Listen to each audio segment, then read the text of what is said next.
Well, hi, welcome to PD today.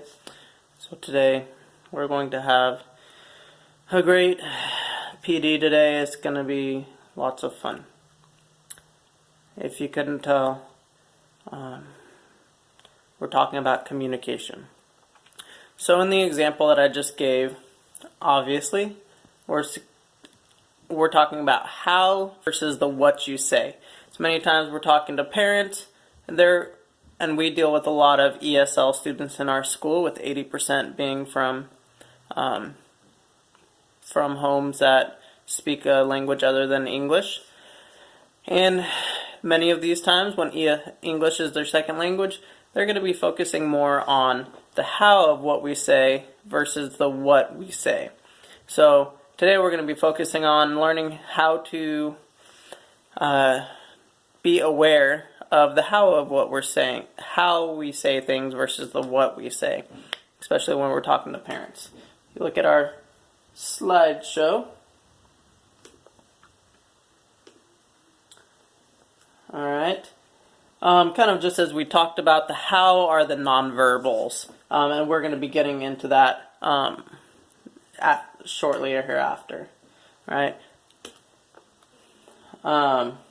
Other nonverbals that we use, as you can see up on our screen, are the body language, our vocal cues, as well as our spatial relations. So we're going to go through every single one of those real quick. Alright, the body language, this includes our posture, our hand gestures, our facial expressions, including eye contact. And it's very interesting that different cultures even have different ways that they do eye contact. Some cultures, it's disrespectful to look at people in the eye. Other cultures, it is a sign of trust when you look at somebody in the eye. Others, it is disrespectful. So things like that are things that we need to be aware of. What's our posture? Are we leaning forward when we're talking to them? Are we just sitting back, which indicates that we're not really interested? Alright. The next section that we're going to talk about is vocal cues. Alright. These include our voice tone, the pitch, the volume, the speech rhythm, as well as the tempo of our voice. You could say the exact same words, but depending on how you say it is what people are actually listening for what communicates. Hi, we're going to have a great time at PD today, versus, hey, we're going to have a great time at PD today. The two mean completely different things, even though they're saying the exact same thing. So we want to make sure that we're aware of how we're saying things. What's our pitch? Are we talking to parents? Are we, even though we might be saying something good about their child, are we building up do we have any frustrations with them that are coming out in that sense? Remember, these are our parents' kids that we were working with.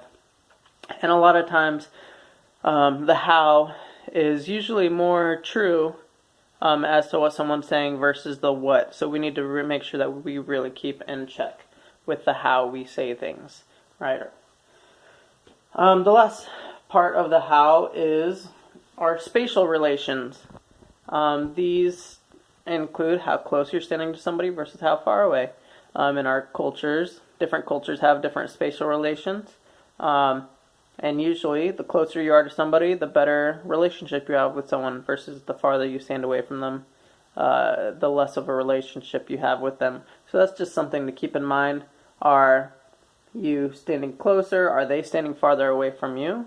That could show that there is some negative feelings there, or that they're not comfortable with you. And it also includes the culture. Latin American, for example, Latin American cultures, you tend to stand closer when you're speaking to somebody. And we need to remember that these are the adults, the parents. These are their kids that we're talking about, and this is some of their most important people in their lives. It's that we need to make sure that we're treating everybody with respect and Make sure that you are not giving off unintentional negative feelings that could compromise a relationship that we have with our parents. So we're going to do an activity today.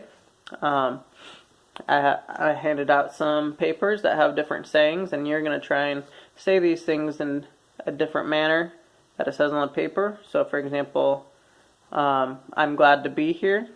All right, and it tells you how you should be saying it, and the other person across from you should guess what your actual intentions are by saying it that way. So we're going to do that just to show how feelings can be nonverbal, and then we'll go on to our next section of PD with Mr. Stark. Thank you.